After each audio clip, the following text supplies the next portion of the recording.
লালবাগ কেল্লার উপর থেকে নিচের ভিউ কিছুটা এরকম, দেখেন কত সুন্দর লাগতেছে। আর সাথে বৃষ্টি আসছিল একটু আগে, এই জন্য বৃষ্টি ভেজা লালবাগ কেল্লা অনেক সুন্দর লাগতেছে। এর আগেও আসছিলাম আমি বৃষ্টির আগে, রোদের মধ্যে, এখন বৃষ্টি, এই অবস্থা।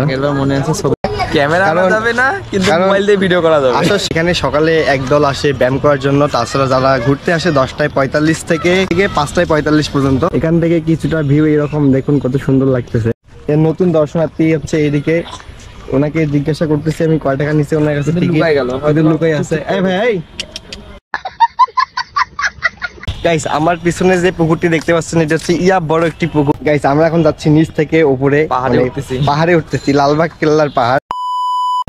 হ্যালো, আমি প্রীতম সরকার। আমি জানি আমাকে সবার দরকার, তাই এসেছি নতুন নতুন ভ্লগ নিয়ে। আবার আপনি যদি আমার ইউটিউব চ্যানেলে নতুন থাকেন গাইস, সবাই সাবস্ক্রাইব করে দিন। আর হ্যাঁ, যারা ফেসবুক পেজ থেকে দেখতেছেন অবশ্যই পেজে একটু ফলো দিন। গাইস ঘুরতে ঘুরতে আমরা চলে আসলাম লালবাগ কেল্লায়।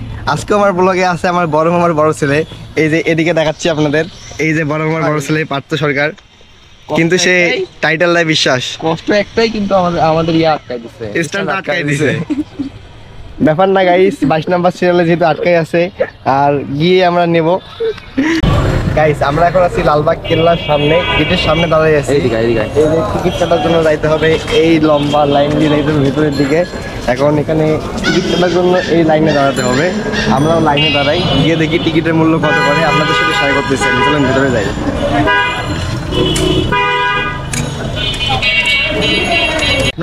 আপনারা সবসময় মোবাইল ব্যবহার করবেন ছবি তোলার জন্য, ভিডিও করার জন্য, ক্যামেরা ইউজ করা যাবে না, বয়কট ক্যামেরা। হ্যাঁ, এখানকার রুলস বলতেছে যে স্ট্যান্ডটা জমা দিয়েন, আর তাছাড়া কি ক্যামেরা দিয়ে ভিডিও করা যাবে না, কিন্তু ফোন দিয়ে ভিডিও করা যাবে। এটা আবার কি ধরনের রুলস আমি জানি না, ক্যামেরার সাথে ফোনের সম্পর্ক আবার কি আলাদা নাকি? আর বেটার ভিডিও করার জন্যই তো ক্যামেরা ইউজ করি। আর ওনারা বলতেছে কি যে ফোন দিয়ে ভিডিও করতে পারবেন, কিন্তু ক্যামেরা দিয়ে ভিডিও করতে পারবেন না, নতুন নিয়ম, হয়তোবা ওদের রুলস জানি না আমি। আর যদি ওরা নতুন রুলস করে থাকে সেটাও জানাবেন অবশ্যই, আমি জানি না। এই জন্য দেখেন কষ্ট করে হাত দিয়ে ভিডিও করতেছি। আর স্ট্যান্ড আমাদের ওখানে পড়ে আছে, কত 22 নাম্বার সিরিয়ালে পড়ে আছে আমাদের স্ট্যান্ড। তো প্যারানাই চিল, আমরা এখান থেকে বের হওয়ার পর স্ট্যান্ড নেব, নিয়ে আমরা চলে যাব আমাদের গন্তব্যস্থলে। তো আপনারা ততক্ষণ সিনেমেটিক ভিউগুলো এনজয় করুন।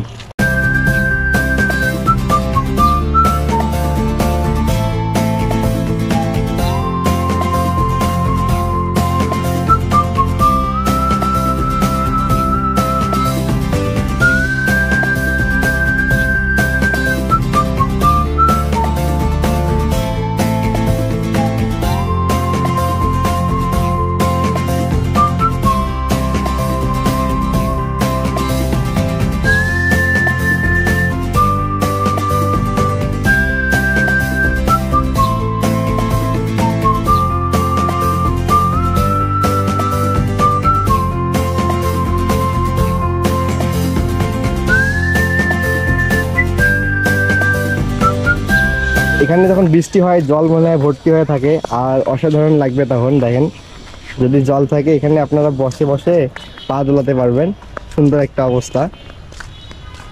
আর ওইদিকে সবাই বসে আছে, বাতাস খাচ্ছে উপরে, একটু পর আমরা উপরে যাব। তাছাড়া পাত্রদার আবার ঘাস দেখলে ঘাসে হাত দিতে ইচ্ছা করে। কি কেমন লাগতেছে তোমার হাত ভিজাই? অবশ্যই ভালোই লাগতেছে, একদম। দাঁড়া,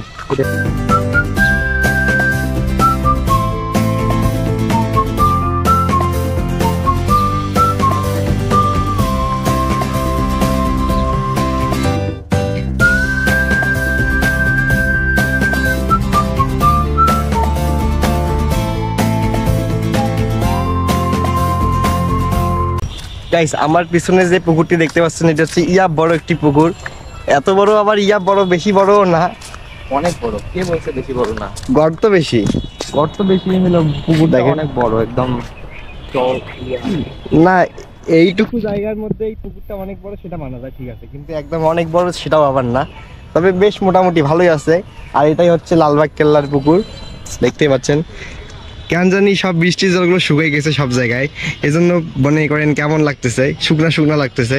আর বৃষ্টির জল থাকলে একদম পুরা এই পর্যন্ত থাকতো জল, আর ওখানে এসে বসে বসে পা তোলা যেত, অনেক সুন্দর লাগতো।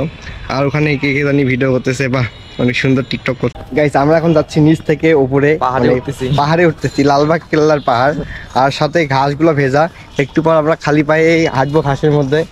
তুই তো পারবি হাঁটতে নাকি? সমস্যা নাই। এ দেখেন ইয়া বড় পাহাড়।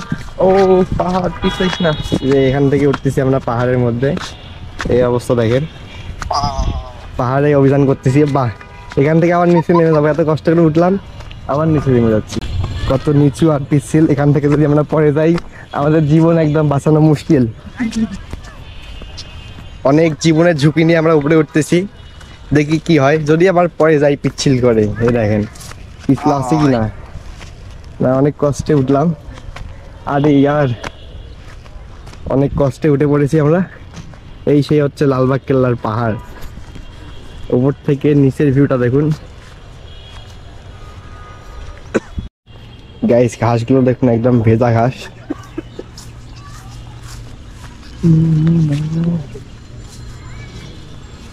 এই হচ্ছে ঘাসের অবস্থা। ঘাস থেকে কিছু বের হলে আমার অবস্থা শেষ। এদিকে অনেক বাড়ি।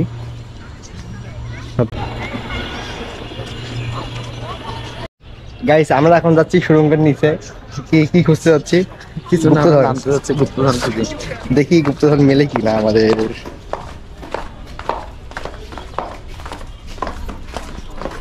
আমরা এই রাস্তা দিয়ে যাবো, দেখি আবার পরে যাস না। আরে কি ভাবলাম যে নিচে সুড়ঙ্গ পাবো, কিছু আছে একটা। এই দেখেন আবার নিচে চলে আসছি। তো সব দিক দিয়ে ওঠা যাবে। আমরা সেই পাহাড়ে না, পাহাড় থেকে না নেমে নিচ থেকে নামলাম সিঁড়ি বেয়ে। গাইস দেখতে দেখতে আমাদের লালবাগ কেল্লা ঘোরাঘুরি শেষ হয়ে গেল। Thank you so much guys watching this mini vlog. আসলে লালবাগ কেল্লার পাশ দিয়ে যাচ্ছিলাম, কারণ ভাবলাম লালবাগ কেল্লার ভেতরে গিয়ে একটি মিনি ব্লগ করি। হয়তো বা অনেক ছোট হয়েছে, বাট কিছু করার নাই, মিনি ব্লগ করলাম। আমি এদিকে 2 দিন ছিলাম, ভাবলাম এদিকে এসে ব্লগ করে আমরা যাবো ধানবন্দিতে। তো thank you so much guys for watching this vlog. ভালো লাগলে অবশ্যই লাইক, কমেন্ট অ্যান্ড শেয়ার করে দিবেন। Tata, bye by.